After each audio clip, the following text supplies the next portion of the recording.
እስቲ ቆም ብላችሁ ራሳችሁን ጠይቁ። ሁላችንም የምንወደውና የምንኮራበት በማንነታችንና በባህላችን ውስጥ ትልቅ ስፍራ ያለው ክቡር ማዕድ ማለትም የክትፎ ማዕድ ላይ ስትቀመጡ መጀመሪያ የምትጎርሱት ምኑን ነው?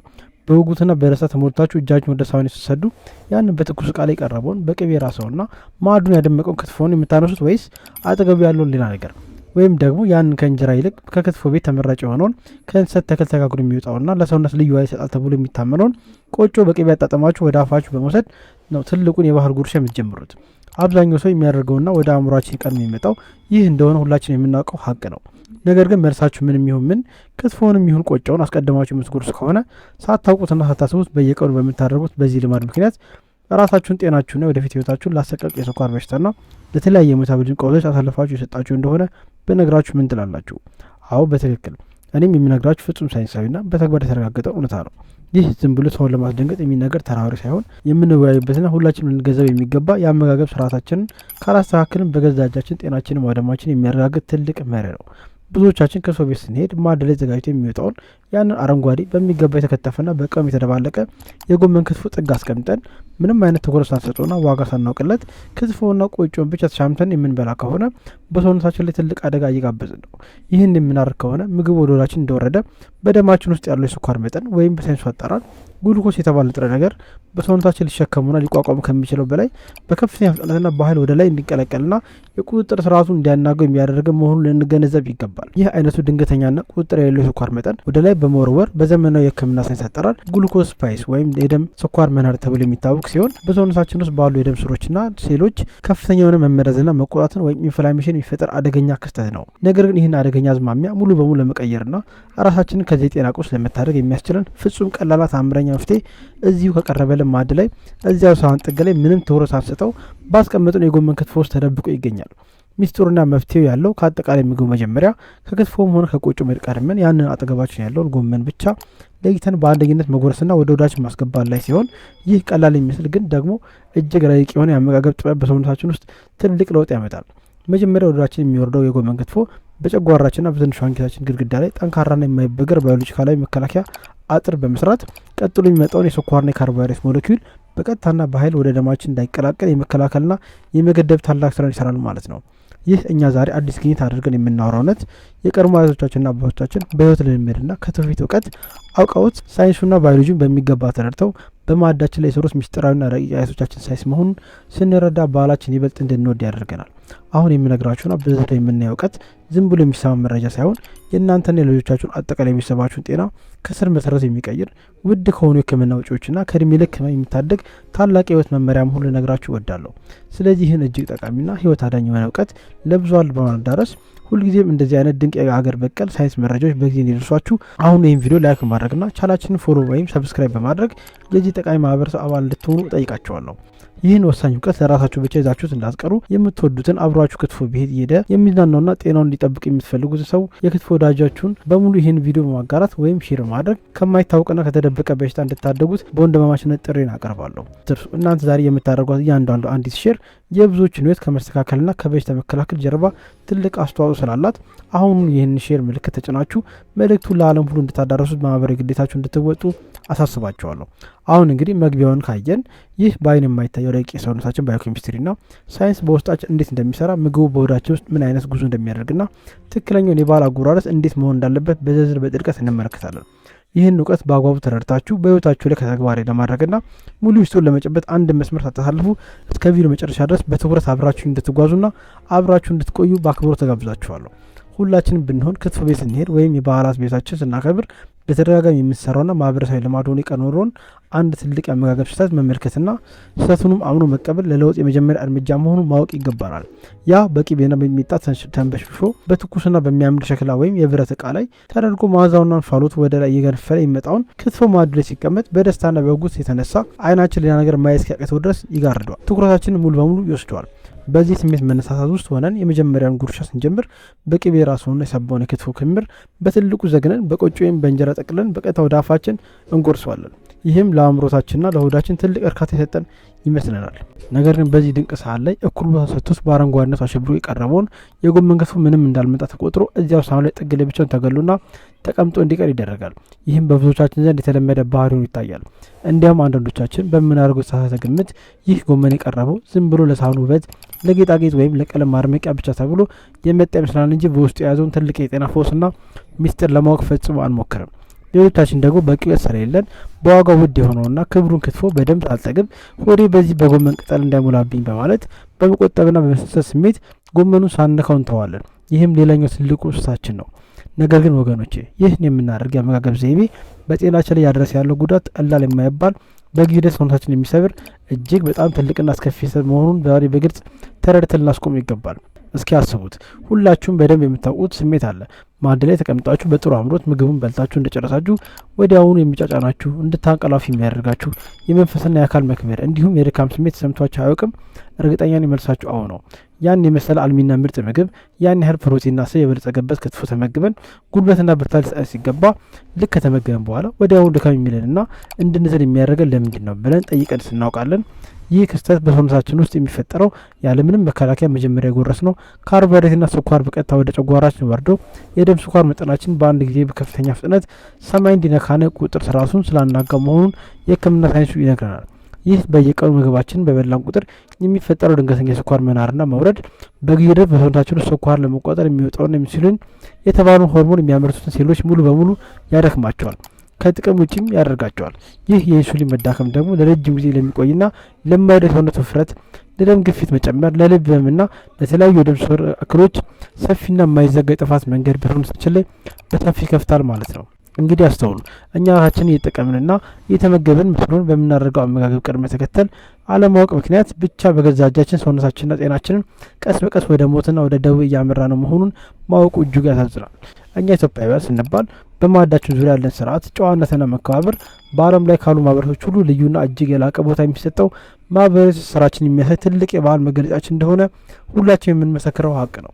ከማዕድ ስንቀመጥ በታላቅነታችን የሚያከበሩ አባቶችና እናቶች ወይም ማዕድን የሚባርኩ የእምነት አባቶች ሳይጸልዩና ሳይባርኩ እግዚአብሔር ይባርካችሁ ሳይሉና እጃችን ቀድመን ወደ ሳህኑ ፈጽሞ አንሰድም። ይህ ትልቅ ስርዓታችንና ማህበራዊ ህጋችን ነው።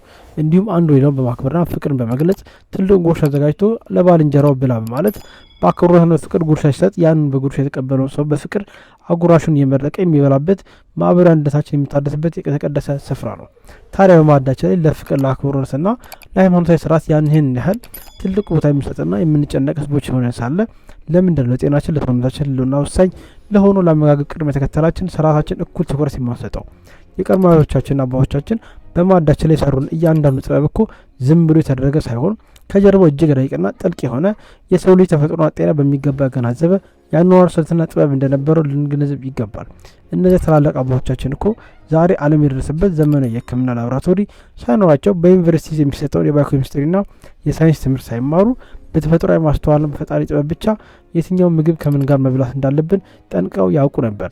በሳህናችን ላይ የተቀመጠውን እያንዳንዱ አይነት ምግብ ከቀለሙ መጣጣም ጀምሮ እስከ አቀራረቡ ድረስ ዝም ብሎ ለሆድ መሙያ የተሰራ ሳይሆን እያንዳንዱ ቅመም፣ እያንዳንዱ ቅጠልና ስጋ የራሱ የሆነ ትልቅ የጤና ሚስጥርና ተግባር እንዳለው መረዳት ይኖርብናል። እንግዲህ ይህን ሁሉ ማህበራዊና ባህላዊ እውነት በአእምሯችን ከያዝን ዘንድ አሁን ሁላችን ልንከተል ወደሚገባን ጤናችን ወደሚያድሰውና የደም ስኳራችን ወደሚቋጠረው ዋናው የስራ መመሪያና የአመጋገብ ሚስጥር ውስጥ በጥልቀት እንገባለን። የህይወታችን የጤናችን መታደስ የሰውነታችን የሚታወልጅን ቁልፍ እዚያው ሳህኑ ጥግ ላይ ምንም ሳይነካ እንዲቀመጥ በምናደርገው ዋጋ ባጣጣል ነው በዚያ የጎመን ክትፎ ውስጥ ብቻ ተደብቆ እንደሚገኝ ዛሬ በኩራትና በሳይንሳዊ ማስረጃ ልነግራችሁ እወዳለሁ። የጎመን ክትፎ ወይም በባህላችን የምንመገበው ይህ ጥቅልል አረንጓዴ ቅጠል ዝም ብሎ ተራና ዋጋ የሌለው በድሃ ማዕድ ላይ ብቻ የሚቀርብ ቅጠል ተደርጎ ሊወሰድ ፈጽሞ አይገባውም። ምክንያቱም እሱ የሰውነታችን እውነተኛ ንጉስ ነው። ይህ አረንጓዴ ቅጠል በውስጡ በያዘው አስደናቂ የተፈጥሮ ውህደት ምክንያት ለሰውነታችን እውነተኛ ጋሻ፣ ለደም ስሮቻችን ጠባቂ፣ በምግቦች ውስጥ የሚመጣውን አደገኛ የስኳር መናር የሚከላከል ታላቅ የጤና መከላከያ አጥር ሆኖ የሚያገለግል ንጥረ ነገር ነው። ወደ ትልቁ ሳይንስ ስንገባ ጎመን በውስጡ እጅግ ከፍተኛ የሆነና በሰውነታችን ኢንዛይሞች በቀላሉ የማይሰብር የማይሟሟ የተፈጥሮ ፋይበር ወይም የካርቦሃይድሬት ውስብስብ ይዘት በከፍተኛ መጠን የያዘ ድንቅ ተፈጥሯዊ ምግብ ነው። ይህ በጎመን ውስጥ በብዛት የሚገኘው ተፈጥሯዊ ፋይበር ይዘት እኛ ምግቡን አኝከን ወደ ሆዳችን በምናወርድበት ጊዜ በጨጓራችን በምግብ መፍጨት ስርዓታችን ውስጥ ምን አይነት ታምራትና አስደናቂ ስራዎች እንደሚሰራ ታውቃላችሁ? ይህ ፋይበር ልክ ወደ ጨጓራችን ወደ ትንሿ አንጀታችን ውስጥ እንደወረደ ከሆዳችን ፈሳሽ ጋር መቀላቀል በጠቅላላ የጨጓራ ውስጣዊ ግድግዳና የአንጀት ንጣፍ ላይ ልክ እንደ መረብ ሆኖ ወይም እንደ ማጣሪያ ወንፊት በሰፊው ይዘረጋል ማለት ነው። ይህ የተዘረጋ የፋይበር መረብ ልክ እንደ ጠንካራና የማይበግር አጥር ሆኖ አጠቃላይ የጨጓራ ክፍል ስለሚሸፍነውና ስለሚከልለው በሆዳችን ውስጥ የሚፈጠረውን የምግብ መመጠጥና ወደ ደም የማስተላለፍ ሂደቱን ሙሉ በሙሉ በቁጥጥር ስር ያውለዋል። ይህ በጎመን አጥር በሆዳችን ውስጥ መዘርጋቱ ቀጥሎ ከምናስገባቸው ምግቦች ውስጥ የሚወጡ የስኳርና የካርቦሃይድሬት ንጥረ ነገሮች ከጨጓራ ኤንዛይሞች አማካኝነት በፍጥነት በኃይል ተባብረው ወደ ደም እንዳይገቡ ሂደቱን በከፍተኛ ደረጃ ይዘገየዋል። እንግዲህ ይህን አስደናቂ የሰውነት ባዮሎጂ ካወቅን አባቶቻችን በማዕዳችን የሰሩልን ዛሬ ላይ ዘመናዊ ሳይንስ ደርሼበታል የሚለው ፍጹም የማይታለፈውና የማይለወጥ የአመጋገብ ቅደም ተከተል ህግ ምን ይላል? የጤናችን ህግ የሚለን በማዕዱ ዙሪያ በደስታ ስንቀመጥ ያን የሚያምር የክትፎ ሳህን ወደ እኛ በምናቀርብበት ጊዜ በቆጮ ሆነ በእንጀራ የምንጎርሰው አንደኛውና መሪ ጉርሻ መሆን ያለበት ያ ጥግ ላይ ያለው ጎመን ብቻ መሆን አለበት። አዎ ምንም አይነት ሌላ ነገር ሳንቀላቅል መጀመሪያ ያንን የጎመን ክትፎ ብቻ ለይተን በመጉረስ ወደ ሆዳችን እናስገባዋለን። ይህን ስናደርግ ሆዳችን ገና ባዶ ስለሆነ ምግቡን የመቀበልና የማስተናገድ አቅሙ ከፍተኛ ይሆናል። ያን ጊዜ መጀመሪያ የገባው የጎመን ፋይበር በሆዳችን ውስጥ ምንም አይነት እንቅፋት ሳያጋጥመው ያንን ቅድም የነገርኳችሁ ተአምረኛ መከላከያ መረብና አጥር በጨጓራችን ግድግዳ ላይ በሚገባ በሰፊው እንዲያደራጅና እንዲያደላድ እድል እንሰጠዋለን። ከዚህ በኋላ የጎመን አጥር ሰርቶ ሲያበቃ ወደ ሁለተኛው ወደ ዋናው የአመጋገብ ቅደም ተከተል እንሸጋግራለን። ይህ ሁለተኛው እርምጃ ደግሞ ሁላችን የምንወደውና የምንጓጓለት የባህላችን ንጉስ የሆነውን ክትፎ መመገብ ነው። በሁለተኛው ቅደም ተከተል ላይ ክትፎን ብቻ ወይም ከጥቂት አይብ ጋር በመቀላቀል መጉረስ የምንጀምር ሲሆን ይህ የጉርሻ ስርዓት በሆዳችን ውስጥ ካለው መከላከያ ጋር ተደምሮ ሌላ አዲስ የኬሚስትሪ ለውጥ መፍጠር ይጀምራል። ምክንያቱም ክትፎ በውስጡ እጅግ ከፍተኛ የሆነና ለሰውነታችን ሌሎች ግንባት የሚያስፈልገውን ንጹህ ፕሮቲን እንዲሁም በንጹህ የአገር ቅቤ ውስጥ የሚገኘውን ጤናማና አልሚ የሆነ የአገር ስብፋት በከፍተኛ መጠን የያዘ ምግብ በመሆኑ ነው። በመሆኑ ፕሮቲንና ጤናማ ስብ አስቀድሞ በሆዳችን ውስጥ ከተዘረጋውና ከቆመው የጎመን ፋይበር መረብ ጋር በጨጓራችን ውስጥ ይገናኛሉ። እርስ በርሳቸውን በሚገባ ይዋሃዳሉ ማለት ነው። ይህ በሆዳችን ውስጥ የሚፈጠረው የፋይበር ፕሮቲንና የስብ ጥምረት በሰውነታችን ውስጥ እጅግ ጠንካራና አስተማማኝ የሆነ ባዮሎጂካል መከላከያ ወይም ባዮሎጂካል በፈር ወይም የምግብ መፈጨት ማረጋጊያ ከትርፍ ይፈጥራሉ። ይህ ሁሉ ተፈጥሯዊ ዝግጅት በሆዳችን ውስጥ ተጠናቀቀ በኋላ ወደ ሶስተኛው ወደ መጨረሻ የአመጋገብ ቅደም ተከተላችን እንሸጋግራለን። ይህም ሶስተኛው ክፍል ደግሞ ካርቦሃይድሬት መመገብ ነው። ይህ ማለት ክትፎውን ለማንሳትና ለመጉረስ የምንጠቀምበት ከእንሰት ተክል የሚወጣውን ቆጮ ወይም ባህላዊን የሀገራችን የጤፍ እንጀራ በደንብ እናጣጥመን መመገብ የምንጀምርበት የመጨረሻው ምዕራፍ ላይ ደረስን ማለት ነው። ቆጮም ሆነ እንጀራ በውስጣቸው ከፍተኛ የሆነ የካርቦሃይድሬት ስብስብ የያዙ ምግቦች በመሆናቸው ወደ ሆዳችን ሲገቡ በምራቃችንና በጨጓራችን ኤንዛይሞች አማካኝነት ተሰባብረው በቀጥታ ወደ ግሉኮስ ወይም ወደ ስኳርነት የሚቀየሩ ምግቦች ናቸው። ነገር ግን እኛ አመጋገብ ቅድመ ተከተላችን ጠብቀን ስለበላን አሁን ቆጮውን እንጀራውን ተፈጭቶ ወደ ስኳርነት የሚቀየሩበት ጊዜ በሆዳችን ውስጥ አስቀድሞ መጀመሪያው እርምጃ የዘረጋነው ጠንካራውና የጎመን ፋይበር መረብ ይጠብቃቸዋል። ከዚያ የጎመን መረብ በተጨማሪም ደግሞ ሁለተኛው እርምጃ ያስገባነውን የክትፎን ፕሮቲንና ጥቅጥቅ ያለውን የቅቤ ስብ በላዩ ላይ ተደራርቦ ስኳሩን ይበልጥ ከቦትና አፍኖ ስለሚቆይ ስኳሩ በሆዳችን ውስጥ ተገሎ ይገኛል። በዚህ አስደናቂ የተፈጥሮ ክስተት ምክንያት ከቆጮ ወይም ከእንጀራ የሚወጣው የኤነርጂ ስኳር ቀደም ሲል እንደምናደርገው ያለምንም ከልካይ በቀጥታ በኃይል ወደ ደም ስሮቻችን ውስጥ ሰርጎ በመግባት ፈጽሞ አይችልም። የጎመኑ ጠንካራ መረብና የክትፎ ስብ ልክ እንደ ንቁ የድንበር ጠባቂ ጦር በመሆን ያንን በኃይል ለመውጣትና የሚሞክረውን የስኳር ሞለኪል በቁጥጥር ስር በመዋል ወደ ደም እንዳይተላለፍ አግደው ይዙታል። በዚህ ምክንያት ስኳር ወደ ደማችን በሚገባው በአንድ ጊዜ ሳይሆን በጣም ቀስ እያለ ደረጃ በደረጃና በጣም በረቀቀ በቀስታ ጉዞ ብቻ ወደ ደም ስራችን ውስጥ እንዲንጠባጠብና እንዲቀላቀል ይገዳል ማለት ነው። ይህ በሚሆንበት ጊዜ ያ የሁላችንም ያስደነግጠንን ሰውነታችን ሲያደክመውና የነበረውን አስፈሪውና ጎጆ የደም ስኳር በአንድ ጊዜ መናር ግሉኮስ ስፓይስ ሙሉ በሙሉ እንዲሸፍን መስመሩን ጠብቆ እንዲሄድ ያደርጋል። የደም ስኳር ቀስ ብሎ ስለሚጨምር ሰውነታችን አይታወክም። ስኳር ለመቋጠር የምትወጣው ኢንሱሊን ሆርሞን አትጨነቅም። በዚህ ምክንያት ከቆሽ ፓንክረስ እጢያችን ረጅም እድሜና ሙሉ ጤንነትን አግኝቶ እንዲኖር ይረዳዋል። እስቲ ወገኖች ቆም ብላችሁ አስቡት። እኛ የዚህ ታላቅ ህዝብ ልጆች መሆናችን ይህን የመሰለ ረቂቅና ጥልቅ የጤና ጥበብ በማዕዳችን ላይ በነጻ ተቀምጦልን ማግኘታችን ምን ያህል መታደልና ምን ያህል ታላቅ የትውልድ በረከት ነው። የባህል ምግባችን ሳንቀይር የምንወደውን ክትፎ ሳንተው ጣዕሙን አምሮታችን ሳናጣ የአጎራረስ ቅደም ተከተላችን ብቻ በማስተካከል ጤናችንን በኩራት መጠበቅ መቻላችን እጅግ የሚያስደርግ የትውፊት ስጦታ ነው። ዛሬ ላይ በምዕራብ ዓለም ያሉ ትላልቅ የሕክምና ተመራማሪዎችና የሳይንስ ሊቃውንት ትልቅ አዲስ ግኝት ያገኙ ይመስል የምግብ ቅድመ ተከተል ፉድ ሲኩዌንሲንግ እያሉ በትላልቅ መጽሔቶች ላይ ሚዲያዎች ላይ በስፋት እያወሩ ይገኛሉ። ይህን የአመጋገብ ቅደም ተከተል መከተል ክብደትን ለመቀነስና ስኳር ለመከላከል ፍጹም አዲስና ታማኝ የሳይንስ ግኝት አድርገው በተለይ ውድ መጽሐፍትና ሴሚናሮች ላይ ሊሰጡልንና ሊነግሩን በከፍተኛ ሁኔታ ይሞክራሉ።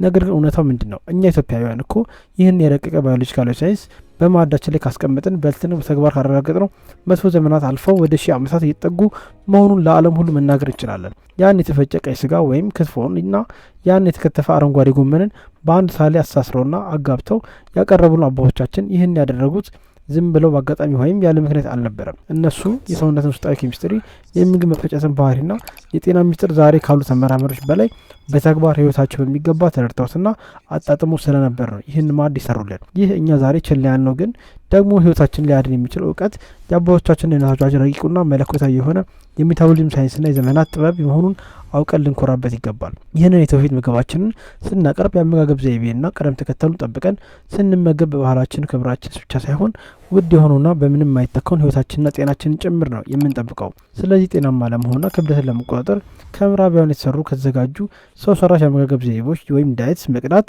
ወይም የእነሱ ፋሽን መከተል ፈጽሞ አያስፈልገንም። ምክንያቱም እኛ ራሳችን ባለጸጎች ነን። እኛ እኮ በራሳችን አፈር የበቀለ በትውልድ የተፈተነ በዘመናት ሂደት ጥራቱን ያስመሰከርና እጅግ የደቀቀ የተፈጥሮ ጥበብና የአኗኗር ዘይቤ ባለቤቶች ዋራሾች መሆናችንን አውቀን አንገታችንን ቀና ልናደርግ ይገባል።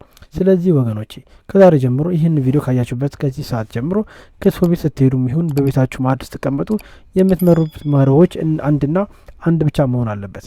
አስታውሱ፣ ቁጥር 1 መመሪያችሁ ሊሆን የሚገባው ማዕዱ እንደቀረበ ያለምንም አቅማማት መጀመሪያ ያንን የጎመን ክትፎ ብቻ በመጉረስ በሆዳችሁ ውስጥ ጠንካራውና ታምረኛውን የፋይበር መከላከያ መረብ በሚገባ መዘርጋትና ማዘጋጀት ነው። ቁጥር 2 የሚሆነው የጎመኑ አጥር መስራቱን ካረጋገጣችሁ በኋላ በመቀጠል በፕሮቲንና በጥሩ የሀገር ቅቤ ስብ የበለጸገውን ክትፎ በመጉረስ በሆዳችሁ ውስጥ ያለውን ባዮሎጂካላዊ መከላከያ ይበልጥ ማጠናከርና ማገዝ ነው።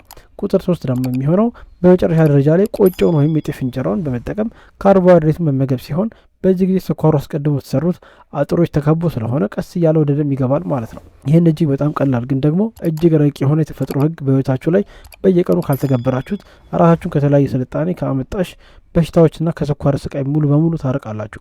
በዚህ ቀደም ተከተል ምግቡን በልታችሁ በጨረሳችሁ ቁጥር በሰውነታችሁ ላይ ሲሰማችሁ የነበረውን የአሰልቺው የመጫጫን የማንቀላፋትና የከፍተኛ ድካም ስሜት ለዘላለም ከውስጣችሁ ተወግዶ ታሪኩ ያበቃል። ይህ ቪዲዮ ለብዙዎች እንዲዳረስ ላይክና ሼር ማድረጋችሁን አትርሱ። እንዲሁም ለቻናላችን አዲስ ከሆናችሁ ሰብስክራይብ በማድረግ እንደዚህ አይነት ጠቃሚ የሆነ መረጃዎች እንዲደርሳችሁ ስለተከታተላችሁን ከልብ እናመሰግናለን። ጤና ይስጥልኝ።